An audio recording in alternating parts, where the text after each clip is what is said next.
बताइए। हम लोग जो काम करते हैं उसका बेसिक है सोशल जस्टिस।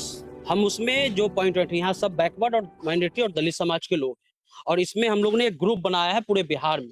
जहां भी कास्ट एट्रोसिटी होती है, जहां बच्चों के साथ बलात्कार होता है और एफआईआर नहीं होता है, तो हम उसको करते हैं। पीएमसीएच का मामला जो मुजफ्फरपुर का था, सड़ गए, उसको सबसे पहले हमारी टीम ने कवरेज किया। और एक सबसे बड़ा चीज ये सर कि अति पिछड़ा समाज और माइनॉरिटी समाज में ये दोनों समाज को लड़ाने की कोशिश की जा रही है, जिससे सामाजिक न्याय भी कमजोर हो रहा है और सांप्रदायिकता भी बढ़ रहा है। तो हम लोग की मेन लड़ाई यही है कि हर हाल में जो सोशल आप कितने हो बिहार में? हम टोटल अभी 52 लोग हैं सर। ये 52 लोग एक दूसरे के दोस्त हैं जी जी। या इनके बीच में भी लड़ाई होती है? नहीं, वो सामाजिक न्याय का जुड़ाव है। आपके आमदनी तो ठीक बनती है या नो सर?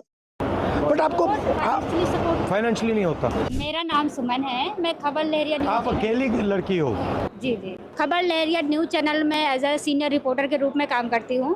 भारत का पहला ऐसा चैनल जो महिलाओं द्वारा प्रसारित किया जाता है। इसमें ऑल टोटल महिलाएं काम करती हैं। सारी महिलाएं? जी, इसमें पुरुष काम ही नहीं करते? से लगा करके पूरा मैनेजमेंट देखना, फाउंडिंग करना, सारा काम सिर्फ महिला ही। ये अच्छा आइडिया है। मेंटालिटी जो मुझे कवरेज करने में जो दिक्कत समझ आती है, वो काफ़ी चुनौतीपूर्ण रहता है कि आप एक सिंगल जो लड़की कवरेज करने के लिए निकलती है फील्ड पर, तो बहुत सारी चुनौतियाँ होती हैं। जैसे कि आप ऑटो पर मैं देखती हूँ कि लड़कियाँ नहीं रहती हैं, सिर्फ मुझे लड़कों के बीच में ट्रैवल करना होता है। गांधी मैदान में 9 बजे टोटल हर चीज़ बंद होती है। गांधी मैदान जैसी जगहों पर अगर फायरिंग हो जाती है, लोगों की डेथ हो जाती है, इतने बड़े उद्योगपतियों की अगर डेथ हो जाती है, तो वहाँ से भी अंदाज़ा लगा सकते हैं कि कैसा है।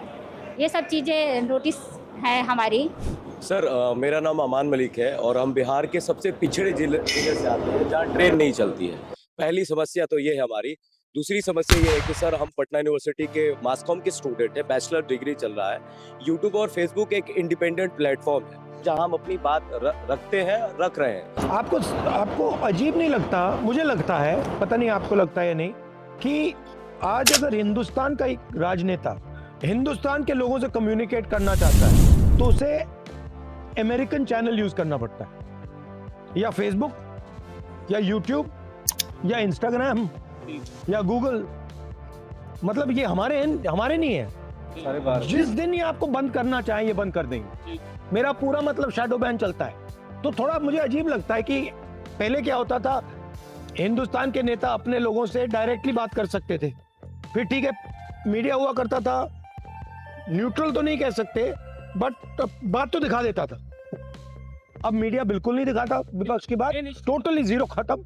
और जो यूट्यूब वाले हैं, फेसबुक वाले हैं, उन पर इनडायरेक्ट लगाम लगी हुई है। अगर आप लाइन से थोड़ा ज्यादा आगे गए लगा देंगे, बंद कर देंगे, शैडो बैन हो जाएगा। तो ये एक्चुअली देश के लिए खतरनाक है। पहले तो मतलब हमारे फाइनेंशियल क्राइसिस पर चोट पहुंचा, लेकिन उसके बावजूद जब हम चुप रहना नहीं सीखे या चुप नहीं रहे तो वो जो है मतलब हम पर मुझे मतलब यह है कि हत्या करने की कोशिश की गई। ये कुछ फुटेज है सर, मुझे मतलब हमारे ही मित्र ने, क्योंकि वो एक ऐसी आइडियोलॉजी में वो घिर गए हैं। वो बहुत अच्छा इंसान भी बन सकता था, मतलब वो फ्यूचर पे देश के लिए भी काम कर सकते थे, लेकिन एक आइडियोलॉजी से वो इस तरह से प्रभावित हो गए कि उन्होंने मुझे अपना दुश्मन समझा। चूंकि मैं एक मुस्लिम समुदाय से आता हूँ। ये आप हो? जी मैं हूँ। युवक के साथ ऐसा ही होता है? ऐसा ही होता है सर। जब भी जाते हैं। और ये हमारे साथी सन्नी भाई हैं, ये सारे लोग ही। तो इसमें केस हुआ? केस हुआ, 20-22 दिन जेल में रहे, उसके बाद बाहर आ गए।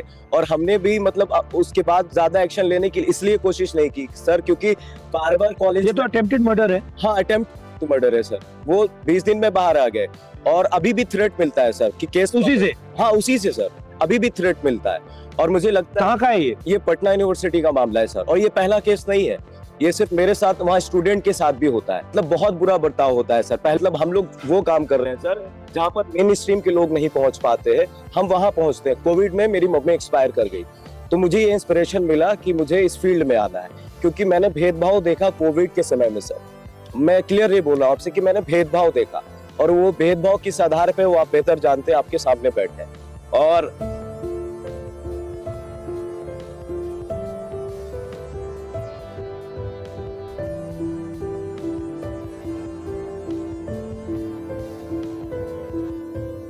मैं अपने घर का सबसे बड़ा लड़का हूँ और मैं मतलब YouTube पर अपने साथी के साथ प्रयास किया, कोशिश की और बहुत बुरा बर्ताव हुआ, कोई सपोर्ट किसी का नहीं। मैंने मतलब मेरी फादर से फाइट होती है इस बात पे, वो चाहते हैं कि मैं ये फील्ड छोड़ दूं। वो होता है ना सर कि इंसान को बोलने की आज़ादी होनी चाहिए, सिर्फ लड़ाई आइडियोलॉजी की है और जब हम बोलेंगे नहीं सर तो सुनेगा कौन।